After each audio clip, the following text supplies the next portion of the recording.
Well, I hope that your CP course is going well.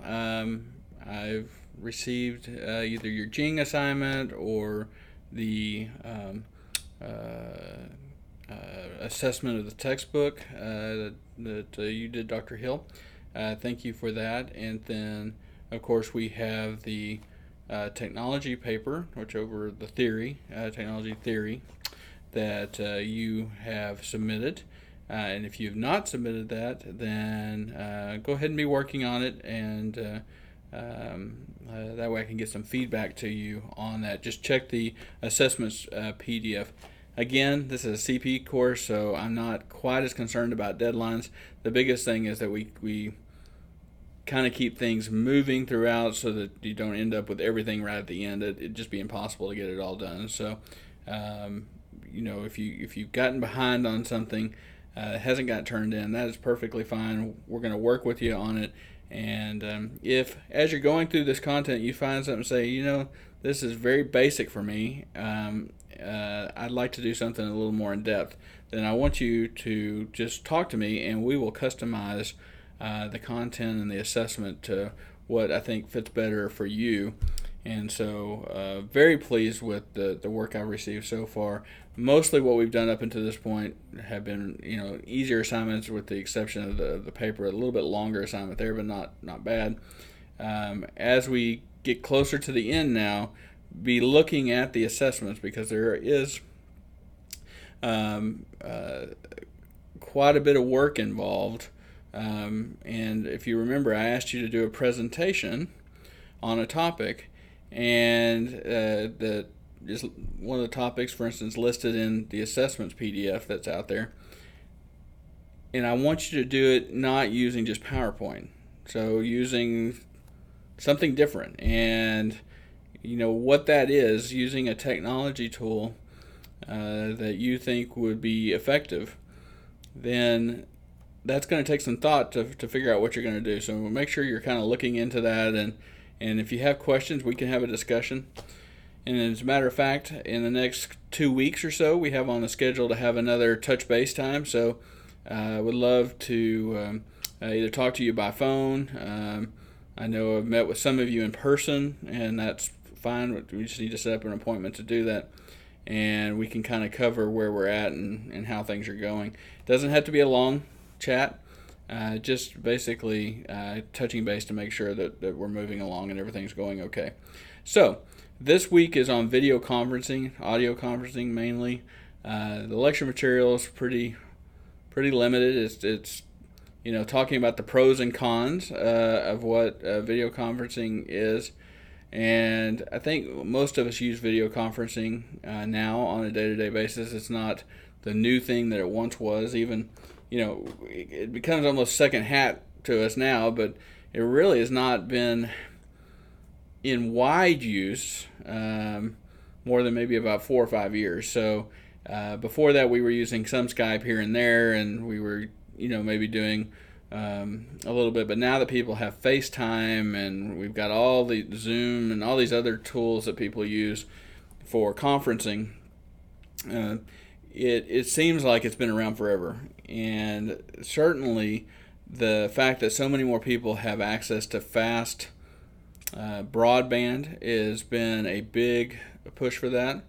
I think that the rise of things like 4G, all those people that mainly use cellular data, now that data is not as expensive as it was before. You can get, in some cases, unlimited data plans.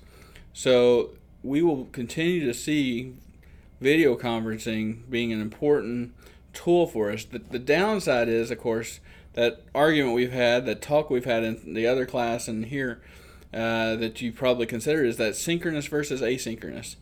And having to be online at the same time, it takes away the key advantage that over and over and over again, that when we talk about distance education, the key advantage is that people don't have to be on at the same time.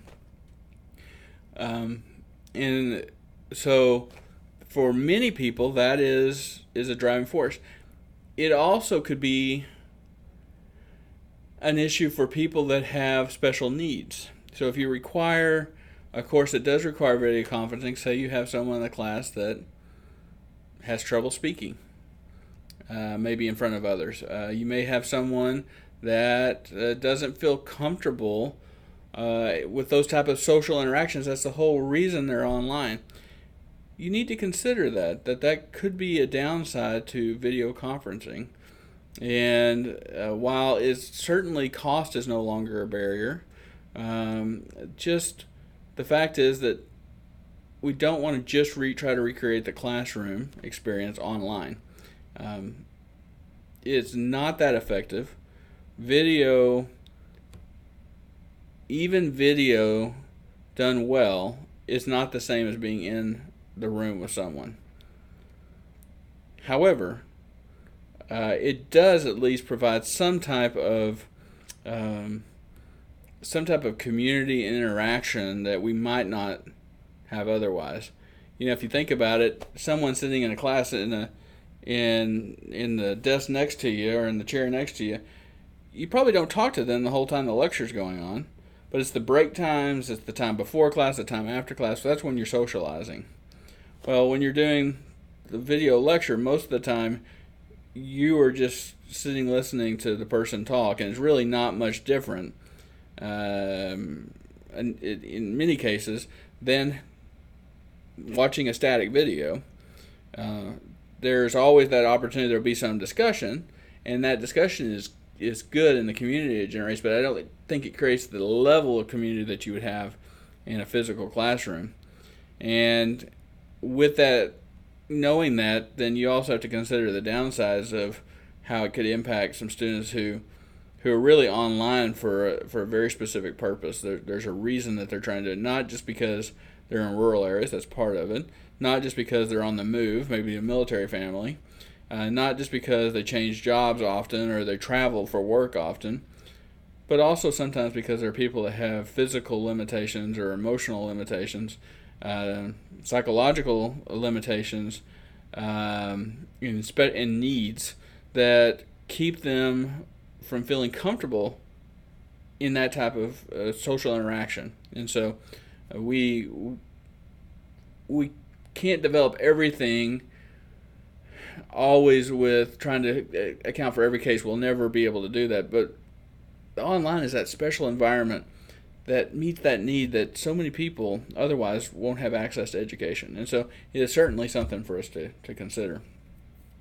I'm going to be posting sometime the next day or so some materials on the use of virtual reality.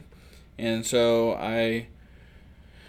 we've talked about simulation, we've talked about blockchain, we've talked about some other things, and I don't think we've talked about virtual reality yet, but I think that is another area that you may want to look at, the idea of not only VR headsets and augmented reality, but thinking about virtual worlds and what has worked, what has not worked. I suppose there's still people out there on Second Life. I don't think it's completely shut down yet. There was a time where every university and even some other institutions, educational institutions, were building virtual buildings in Second Life, and the thought was that Second Life was going to take off, and that we had to be prepared for that.